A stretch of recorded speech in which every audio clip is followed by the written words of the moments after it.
Dentro dos muros da prisão federal em Atlanta, a raiva crescia lentamente. O local não era uma simples prisão, mas um reduto para mais de 1.300 detentos cubanos, muitos deles presos em um destino desconhecido. Novembro de 1987 estava prestes a testemunhar uma das revoltas prisionais mais violentas da história americana. Durante 2 semanas, a prisão se tornou um campo de batalha entre os detidos e as autoridades. Mais de 100 funcionários da prisão foram feitos reféns, enquanto as chamas consumiam os prédios e as paredes eram reduzidas a cinzas. Não foi simplesmente uma rebelião passageira, mas uma explosão de uma fúria que estava latente sob a superfície há anos. Do lado de fora, a polícia cercou a prisão com helicópteros e unidades armadas, mas dentro dos muros, o caos reinava.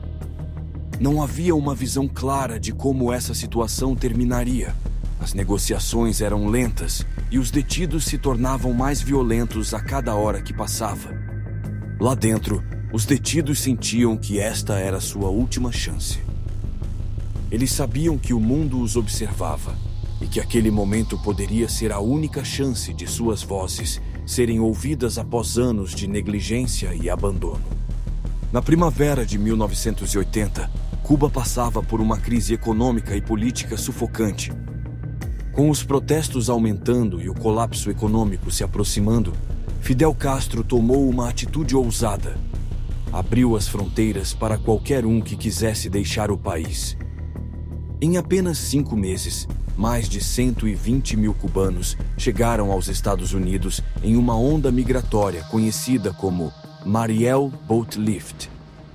Nem todos os migrantes eram refugiados políticos ou pessoas em busca de uma vida melhor. As autoridades americanas se viram diante de uma crise sem precedentes. As autoridades do ZEUA enfrentaram uma crise sem precedentes.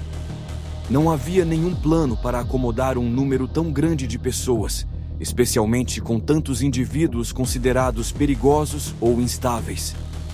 Os centros de detenção federais rapidamente ficaram lotados e milhares de imigrantes foram enviados para prisões federais, não por crimes, mas simplesmente porque não havia outro lugar para colocá-los.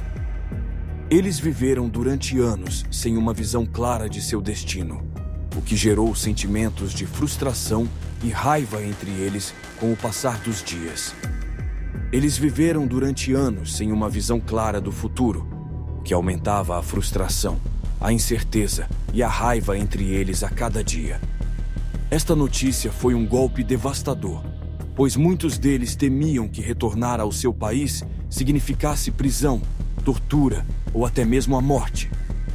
Na prisão de Oakdale, na Louisiana, a fúria explodiu imediatamente. Os detidos fizeram 28 guardas reféns e iniciaram uma rebelião. Mas em Atlanta, havia um silêncio assustador, como se uma tempestade estivesse esperando o momento exato para desabar. Dentro da prisão, os detentos não agiram aleatoriamente. Eles observaram cuidadosamente o que estava acontecendo em outras prisões e aprenderam com os erros dos outros. Eles não queriam agir rapidamente, mas estavam planejando um movimento mais sutil e eficaz. Na manhã de 23 de novembro, tudo parecia normal. Os guardas patrulhavam suas áreas, o café da manhã era servido normalmente. Mas, de repente, sem aviso, o silêncio se transformou em gritos, os corredores em zonas de guerra e o caos explodiu sem possibilidade de retorno.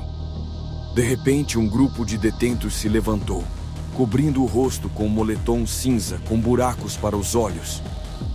Em segundos, eles neutralizaram os guardas, roubaram suas chaves e rádios e assumiram o controle total da área. O incêndio começou no 3º andar e a fumaça rapidamente começou a encher os corredores. A estratégia foi bem planejada. Foi uma declaração clara.